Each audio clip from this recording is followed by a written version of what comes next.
White smoke rises. The bells of St. Peter's ring out. A sea of people in the square hold their breath. And then, the announcement, Habemus Papam. We have a pope. On May 8, 2025, the world was introduced to Pope Leo XIV. Born Robert Francis Prevost, a name that may not have rung many bells before, but now echoes through the corridors of the Vatican and into the hearts of over 1 billion Catholics around the world. But who exactly is Pope Leo XIV? What shaped him? What does he stand for? And what might his papacy mean for the future of the Church? Let's take you on a journey from Chicago to the highest office in the Catholic world.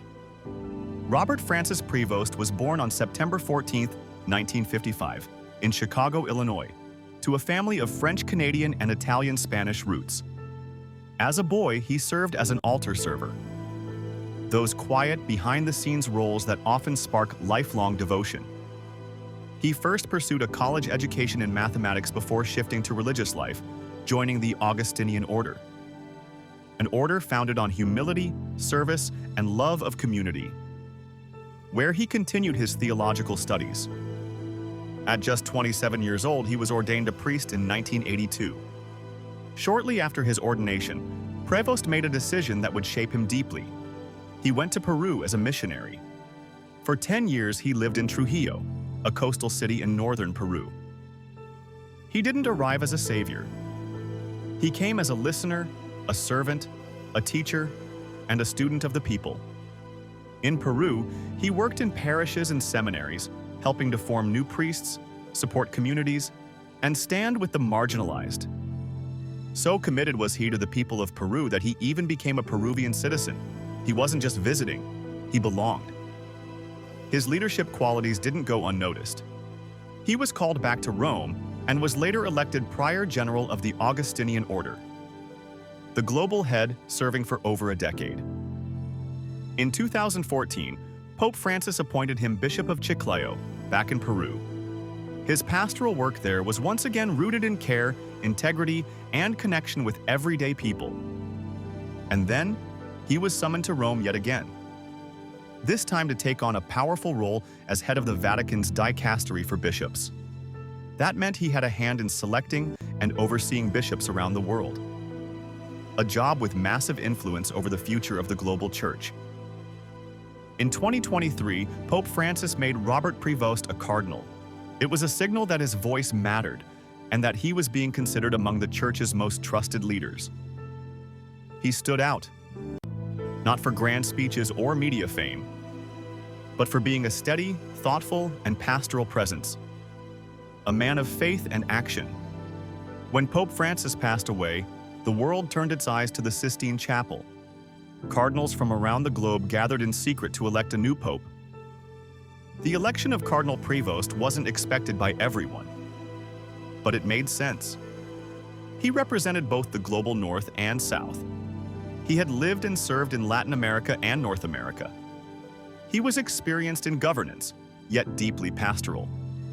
He chose the name Leo XIV, evoking the legacy of past reformers and signaling strength, humility, and a focus on service. Why Leo? Historically, the name Leo is associated with reform and courage. Leo XIII was the pope who stood face to face with Attila the Hun. Leo XIII, a towering intellectual, championed the rights of workers and the dignity of labor. By choosing Leo, Prevost signaled his desire to lead with strength and wisdom, grounded in Catholic tradition, yet open to modern challenges. Pope Leo XIV isn't flashy. He's calm, reflective, and deeply focused on listening. He's known for being accessible and kind. He places a strong emphasis on immigration and care for migrants. He advocates for social justice and inclusion. He believes that bishops should not be bureaucrats, but shepherds, present, humble, and close to their people. His Augustinian background shapes everything: community, interior reflection, simplicity, and love. The world Pope Leo XIV inherits is not easy. The Church is navigating crises. From abuse scandals to declining attendance in many regions, Political polarization, climate change, and war are shaking societies. But Pope Leo brings something rare: real-world experience, cross-cultural understanding, and a steady hand. He doesn't promise dramatic revolutions, but thoughtful reform. He may not flood headlines, but he's expected to quietly steer the church with integrity and resolve. And in today's noisy world, that might be exactly what's needed. From Chicago's neighborhoods, to Peruvian parishes, to the chair of St. Peter, Pope Leo XIV's journey reminds us that greatness often begins in small, faithful acts of service. In a time of division, his story is a call to unity.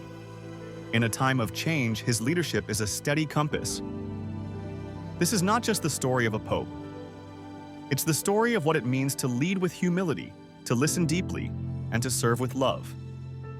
Pope Leo XIV, a new chapter for the Church, and perhaps a new hope for the world.